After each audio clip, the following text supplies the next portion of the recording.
क्या आपने कभी सोचा है कि जो शख्स लाखों लोगों के चेहरों पर मुस्कुराहटें बखेरता है, उसके अपने दिल में कितने दर्द छुपे होते हैं? पाकिस्तान फ़िल्म, टेलीविज़न की तारीख में एक ऐसा नाम भी आया, जिसका कद छोटा था मगर फ़न का मुकाम बहुत बड़ा था। एक ऐसा अदाकार जिसे देखते ही नाज़रीन फ़िल्म बीनों के चेहरों पर मुस्कुराहट आ जाती थी, जिसकी मासूम शरारतें, बर्जिस्ता मुकालमे और बेमिसाल मज़ा आज भी याद किए जाते हैं। आज की इस खुसूसी किस्त में हम बात करेंगे पाकिस्तान के लेजेंडरी कॉमेडियन, अदाकार और मज़ा के बादशाह रफ़ी खावर यानी नन्ना की।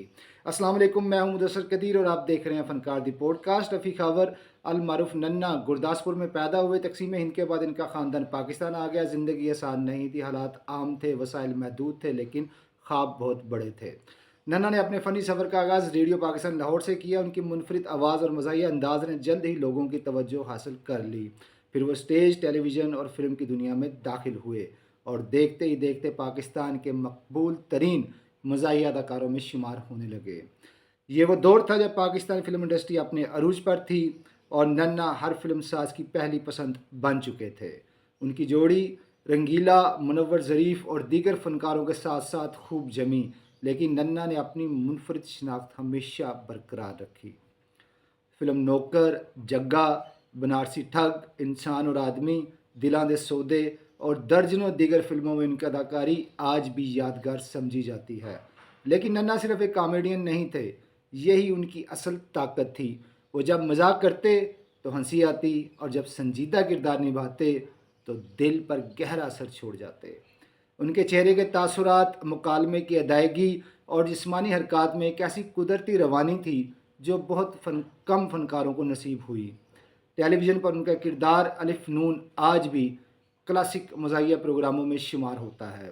उनकी टाइमिंग ऐसी थी कि एक मुख्तसर जुमला भी नाजरीन को कहकों पर मजबूर कर देता था। नन्ना की शख्सियत का एक और दिलचस्प पहलू उनकी आजिज़ी सी। शोहरत के बावजूद वो सादा मजाज रहे। साथी फ़नकार उनके अखलाक, मोहब्बत और खलूस का ज़िक्र आज भी एहतराम से करते हैं। लेकिन ज़िंदगी के आखिरी बरसों में उन्हें मुख्तलिफ़ मुश्किलात और बीमारियों का सामना भी करना पड़ा। उसके बावजूद उन्होंने अपने मद्दाहों को कभी भी मायूस नहीं किया। फिर 2 जून 1986 ये वो दिन था जब ये अजीम फ़नकार दुनिया से रुखसत हो गया।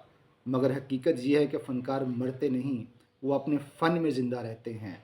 नन्ना आज भी पाकिस्तानी फ़िल्मों के सुनहरी दौर की एक रोशन याद हैं। जब भी पाकिस्तानी मज़ाक की तारीख़ लिखी जाएगी, रफ़ी खावर अल मारूफ नन्ना का नाम सुनहरे हरूफ में दर्ज किया जाएगा।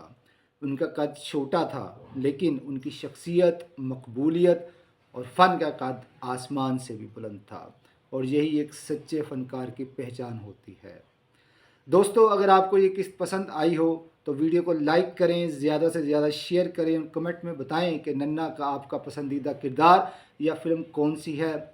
और अगर आप पाकिस्तानी फ़िल्म, मौसीकी, शायरी और फ़न के अजीम सितारों की ऐसी ही दिलचस्प कहानियाँ सुनना चाहते हैं तो अभी मेरे चैनल फ़नकार दी पॉडकास्ट को सब्सक्राइब करें, ताकि आप तक मेरी नई वीडियो फौरी पहुंच सके। और मुझे नन्ना पर फिल्माया गया एक गीत मेरे दिल दे शीशे विच वैसा दी तकदीर तेरी तस्वीर तेरी, ये बड़ा पसंद है। अगर आपको भी पसंद है तो ज़रूर बताइएगा। इसी के साथ मुझे मुदस्सर कदीर को दीजिए इजाज़त। फ़ी अमानिल्लाह।